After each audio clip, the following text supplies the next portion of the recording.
কত শত দিন কেটে যায় রাত্রি অগণিত, বাবা মায়ের কষ্ট সে তো নয় তো ভোলার মতো। কত শত দিন কেটে যায় রাত্রি অগণিত, বাবা মায়ের কষ্ট সে তো নয় তো ভোলার মতো। যার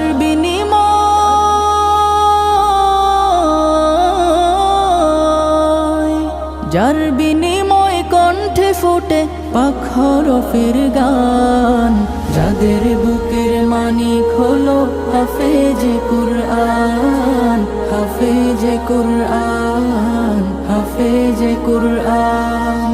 হাফেজ হতে গুরুজনের ত্যাগের নজরানা, চিরজীবন রাখবো স্মরণ।